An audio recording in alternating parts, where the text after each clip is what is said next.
Salut les amis, j'espère que vous allez bien. On se retrouve aujourd'hui avec une nouvelle vidéo batch cooking petit budget, des repas faciles, rapides, économiques.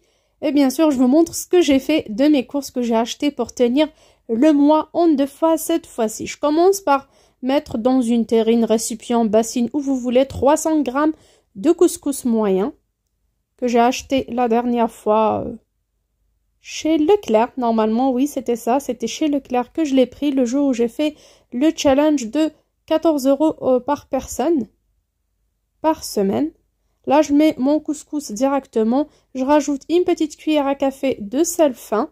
C'est important.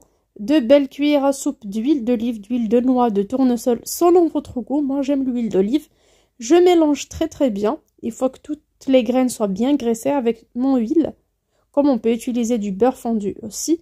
Entre-temps, je mets de l'eau à bouillir. Alors là, c'est la façon la plus rapide pour le couscous, qu'on va faire cuire soit sur un couscoussier, soit tout simplement au micro-ondes et ça prend que quelques minutes. Là, une fois bien mélangé, je ramène mon eau bouillante et je couvre juste. Enfin, les mesures, généralement, on dit pour une mesure de couscous, on met le double en eau bouillante. Mais bien sûr, ça m'a échappé pas mal de fois parce qu'il y a des couscous, il y a des types de blé qui absorbent beaucoup d'eau et pas d'autres. Donc la meilleure façon est de juste couvrir juste. Là, j'ai pris mes fèves avec la peau coupée en petits morceaux et petits pois. C'est un meal prep que j'ai préparé à congeler le mois dernier quand j'ai fait mes courses. Je l'ai partagé avec vous. Pour les personnes qui l'ont pas vu, je vous invite à revoir la vidéo. Donc on peut faire des semi-préparations, des moitiés de préparation et mettre au congèle. Là, bien sûr, j'ai mis juste du sel et je fais cuire à vapeur, comme on peut mettre n'importe quel légume de notre choix. Là aussi, début du mois, quand j'ai acheté de la viande bovine, c'était le jarret de bœuf ou de veau, coupé en petits morceaux. J'avais rajouté directement avec vous un mélange d'épices spécial tagine, couscous, barbecue, ce que vous voulez, ail, fines herbes. Donc, j'ai mariné ma viande à l'avance et je l'ai mise au congèle. Là, aujourd'hui, je la mets directement dans ma cocotte minute pour préparer un tagine d'olive ou un ragoût aux olives vertes dénoyautées. Là, je mets 2 oignons. Alors là, c'est la façon, la version feignante, la version de ma tante. Vraiment, elle fait pas revenir sa viande, elle met tout directement à froid. Et à la fin, on a un tagine extra. Bien sûr, j'ai ajouté quelques petites poussées de fenouil, les petites feuilles vertes qu'on retrouve au milieu. Un petit peu de céleri, 2 cuillères à soupe d'huile de tournesol, des carottes coupées en gros morceaux, en gros quartiers, une belle cuillère à soupe de concentré de tomates, comme vous voyez. Comme vous pouvez remplacer ça par du coulis de tomate ou de la tomate fraîche, ou tout simplement vous pouvez faire cette préparation en sauce blanche. On peut la colorier aussi avec du curcuma. J'ajoute environ 200 g d'olives vertes dénoyautées que j'ai achetées récemment au marché. Donc là, c'est un petit rappel pour les personnes qui ne savent pas comment procéder pour garder son budget et petit, sans dépasser le budget, éviter le découvert bancaire et surtout essayer de réduire ses dépenses au maximum. Là, je couvre bien avec une eau froide, chaude, peu importe, ça change rien. Bien sûr, si on a de l'eau chaude, ça va plus rapidement. Je ferme ma cocotte et je la mets sur feu moyen jusqu'à cuisson de la viande d'environ 30 minutes. Vous voyez mon couscous? Là, vraiment, ça s'ouvre très facilement. Les graines ne collent pas et c'est vraiment top et très facile. Une fois mes fèves et petits pois bien cuits, je rajoute le couscous dessus et je laisse cuire à vapeur une seule fois. Environ 5 à 6 minutes. Là, pour notre troisième préparation, j'ai découpé des courgettes et des aubergines épluchées en rondelles et en demi-rondelles pour les aubergines. Et je mets tout ça dans un plat aillant au four couvert de papier cuisson. Ça m'évite de faire des légumes sautés. Je préfère faire ça au four. C'est vraiment sain, rapide, surtout si vous voulez perdre du poids. Moi, j'ai testé cette façon et mes enfants ainsi que mon mari ont aimé depuis je l'ai adopté. C'est la meilleure façon de leur faire manger des légumes. J'ai assaisonné là d'un mélange de poivre noir, poivre gris. J'ai également mis un petit peu de sel. Là, j'ai une cuillère à soupe de mélange d'épices. Alors, la dernière fois, j'ai pris des épices spéciales barbecue, couscous, soupe. Ben voilà, tous les, tous les petits mélanges que je trouve en grande distribution ou au marché. Et ce que je fais, je les ramène tous, je les mets dans un gros bocal et je mélange tout. Et je peux rajouter des fines herbes séchées, de l'ail en poudre, ce que j'aime. Et je ferai moi-même mes préparations de mélange d'épices. Là, bien sûr, je rajoute de l'huile d'olive, c'est un choix, quand vous pouvez ne pas en mettre. Une tomate en rondelles, enfin moi ce que j'utilise pour cette recette-là généralement, ce sont des tomates cerises dessus. Et c'est vraiment trop bon, mais là j'ai plus de tomates cerises à la maison. Et pour les tomates fraîches, je les ai laissées pour ma salade. Là j'ai pris des tomates congelées, bien sûr qu'on peut découper comme ça et congeler quand on achète beaucoup, quand le prix est abordable. Comme on peut faire ça en été, en pleine saison on peut faire ça. Là je rajoute un petit peu d'ail finement haché avec persil et coriandre, ma fameuse préparation que je garde au frigo, dans de l'huile que vous pouvez acheter également chez Aldi, Intermarché. Elle se vend en surgelé dans des petites boîtes. Une quatrième préparation, j'ai environ 500 g de viande hachée que j'ai fait décongeler.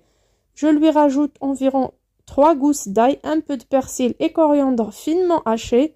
Pour l'assaisonnement, on peut rester sur sel et poivre. Là, je vais préparer des petites galettes de viande hachée. Je mets également mon fameux mélange d'épices. Vous voyez, j'ai un grand bocal parce qu'à chaque fois que j'achète un nouveau mélange, ben, je rajoute à l'ancien et je mélange tout et j'adore ces nouvelles saveurs. Je mélange bien. Bien sûr, là, elle est un peu tendre, tout simplement parce que c'est une viande hachée de veau déjà. En plus, je l'ai décongelée. J'aurais pu la mariner comme ça et préparer mes steaks hachés ou mes galettes ou mes boulettes avant de mettre la viande au congèle, mais un jour de retour de course, c'est pas toujours facile. On n'a pas toujours le temps et la force de tout faire. Ben, on fait ce qu'on peut. Le plus important est de mieux préserver nos viandes. Là, je malaxe bien et je commence à préparer soit des boules ou des petites galettes. Pour moi, je vais préparer des petites galettes. Je vais leur dire que c'est des nuggets, tout simplement pour qu'ils acceptent de manger ça. Parce que mes enfants adorent les nuggets. Bien sûr, je ne vais pas faire paner ni quoi que ce soit. Mais comme c'est du veau, la couleur sera beaucoup plus claire que le bœuf. Là, j'ai fait quand même des steaks un peu plus gros. Bien sûr, si je prépare des hamburgers, là, j'ai 12 petits steaks que je vais faire cuire soit dans la poêle et soit au four. Au four, c'est un peu sec, mais c'est pas grave. On va accompagner ça de pâtes, de riz, de légumes. Là, j'ai mis un tout petit peu d'huile d'olive dessus et je vais envoyer au four juste après cuisson des légumes. Je vais préparer des légumes rôtis. Alors, j'ai 2 belles têtes de fenouil. J'ai laissé une troisième dans mon frigo. Comme ça, j'aurai pas que des carottes et des pommes de terre à la maison. J'ai laissé une seule tête pour faire un jour un ragoût, un couscous avec ou de la soupe. Là, j'ai rajouté pas mal de carottes. C'est le légume que j'ai le plus à la maison. Donc, fenouil, carottes. Si vous avez des petits pois, rajoutez-les. C'est vraiment un délice. Ça cuit à petit feu, à l'étouffer. J'ai rajouté un mélange d'épices et aussi un petit peu de sel, 3 gousses d'ail, un petit peu de persil et coriandre ou tout simplement des herbes de Provence. Alors là, pour le concentré de tomate, généralement, je ne mets pas. Soit je mets un petit peu de coulis de tomate ou tout simplement, je mets rien du tout. Je fais une sauce blanche. Là, il me reste ce tout petit peu de concentré de tomate dans le fond de mon pot. Je voulais pas le remettre au frigo comme ça. Je me suis dit, pourquoi pas faire ça en sauce orange, si on peut dire. C'est pas vraiment une sauce rouge. Il n'y a pas assez, mais bon. Et en même temps, j'ai épluché des pommes de terre que j'ai découpées en gros quartiers. Bien sûr, j'ai choisi des petites pommes de terre pour pouvoir les découper par 4. C'est plus simple. Là, j'ai rajouté du persil et de la coriandre haché.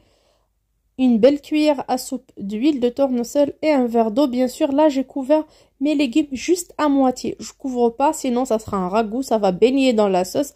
C'est pas ce que je veux juste des légumes rôtis. Donc là, et bien sûr, qui gardent leur valeur alimentaire. J'aime pas les faire cuire dans l'eau ou à la vapeur, après les faire sauter. Je couvre et je laisse cuire vraiment à petit feu. Là, mon couscous, une fois mes légumes cuits, je les rajoutais de suite sur mes légumes.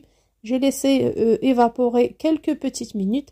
Et là, bien sûr, j'enlève le tout. Vous voyez, les graines se séparent facilement. Je mélange bien. Vous pouvez faire ça avec un mélange de courgettes, pommes de terre, carottes, oignons, poireaux. Bien sûr, le poireau, le blanc et le vert. C'est vraiment trop bon. Des petits pois, des haricots verts, des haricots plats, pareil, n'importe quel légume de votre choix, n'importe quel mélange qui vous plaît. Vous pouvez cuire ça à la vapeur, le mélanger au couscous et bien sûr à la fin, soit ajouter un petit peu de beurre, d'huile d'olive ou manger ça comme ça, tout sec. Et bien sûr, il y a pas mal de personnes qui aiment ça avec du lebain ou du lait fermenté, du kéfir, selon votre choix. Moi, je suis kabyle, c'est une spécialité que j'adore. D'ailleurs, il y a des fèves dans mon jardin qui poussent. J'espère qu'on aura des fèves cette année. Là, j'ai fait cuire des pâtes. J'ai choisi des spaghettis parce que c'est le produit que j'ai le plus dans mon stock alimentaire. C'est pas que je veux m'en débarrasser, mais je consomme au maximum les produits que j'ai en grande quantité. J'ai fait bouillir de l'eau avec un cube de bouillon saveur poulet. Là, mon tagine est presque cuit, comme vous voyez, mais là, je rajoute mes pommes de terre. Je couvre, la sauce là, elle est un peu épaisse. Je couvre et je laisse cuire une dizaine de minutes, cocotte fermée. Alors, je voulais tellement faire quelques pâtes au pesto, mais bien sûr, mes enfants n'aiment pas. Je vais faire une sauce tomate italienne rapide. 2 gros oignons coupés en gros quartiers. Une belle tomate ronde, là, je l'ai en surgelé. Et bien sûr, un beau poivron rouge, pareil, hein, en surgelé. Ce sont des produits que j'ai achetés frais, que j'ai mis moi-même au congèle. Une belle tête d'ail ou 6 belles gousses d'ail, c'est important. Une belle cuillère à soupe de concentré de tomate. On peut aussi utiliser du coulis de tomate. Là, je mets une cuillère à café bien remplie de sauce pesto directement comme ça, accrue.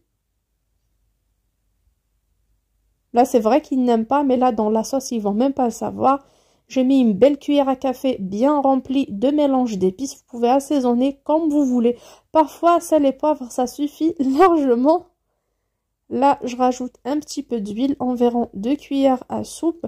Et là, comme vous voyez, ma bouteille d'huile est terminée. On est le 13 du mois, c'est déjà pas mal, hein. J'ai pu tenir avec une bouteille d'huile. Là, je remets le nouveau pot de concentré de tomates dans mon frigo. Et bien sûr, je tâcherai à faire des recettes avec du concentré de tomates les jours à venir pour que ça ne pourrisse pas dans mon frigo. Et j'apporte à ébullition. Bien sûr, je mélange bien. Je couvre et je laisse cuire sur feu doux. Mes légumes rôtis sont trop bons, vous voyez, ils sont juteux. Mes spaghettis sont en train de cuire et ma sauce pizza, ma sauce pour les pâtes. Et oui, même pour la pizza. J'utilise assez souvent cette recette-là, surtout en été. Vous voyez, elle dégage un petit peu de jus. Tout doucement, elle est en train de cuire à couvert sur feu très doux. Je laisse bien cuire mes oignons. Après, je mixe le tout. Et nous voilà. Mes plats sont déjà prêts. Vous voyez, mon ragoût à base de jarret de veau, des légumes et des olives vertes est prêt. Ou tout simplement un tagine aux olives et aux pommes de terre. J'ai pas fait cuire des frites, mais des pommes de terre tout court. Mon couscous aux légumes de saison, qui sont les fèves et les petits pois. Ce sont des légumes de saison pour les personnes qui insistent. Alors les fèves, c'est la saison chez nous dans le sud. On a pas mal de fèves.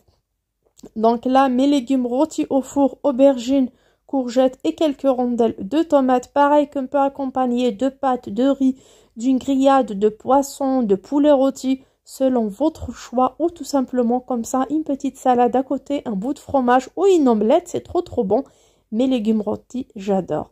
Soit on les sert froid comme une salade, comme une entrée, soit chaud, soit comme une petite garniture d'accompagnement à côté d'une boule de riz et d'une viande par exemple, d'un steak haché, selon vos goûts. Moi j'adore ça, ça m'évite aussi de faire pas mal de manipulations, faire cuire les légumes puis les faire sauter ou les envoyer au four. Là pour mes spaghettis, j'ai mélangé la plus grande quantité de mon paquet de spaghettis, les 2/3 avec la sauce tomate que j'ai bien mixée. Et je les décorais avec les steaks hachés que j'ai fait cuire au four. Je les ai bien dorés exprès. Je leur ai dit ça ressemble à des nuggets. Ils étaient très contents. Et bien sûr, pour le tiers de spaghettis qui me reste, c'était pour moi, mon péché mignon. J'ai mélangé tout simplement avec du pesto hors du feu. J'ai bien mélangé et j'ai parsemé d'un peu de persil haché. Et comme ça, nous arrivons à la fin de cette vidéo. J'espère que mes idées recettes pour cette fois-ci vous plairont. N'hésitez pas à m'en dire en commentaire si vous avez d'autres façons de faire de votre côté. Pour moi, franchement, ça m'aide beaucoup à préserver mon petit budget de 250 € par mois, voire 50 € par personne et par mois. Et vraiment, le batch cooking, c'est la meilleure chose qui me soit arrivée. Bisous, bisous, ciao!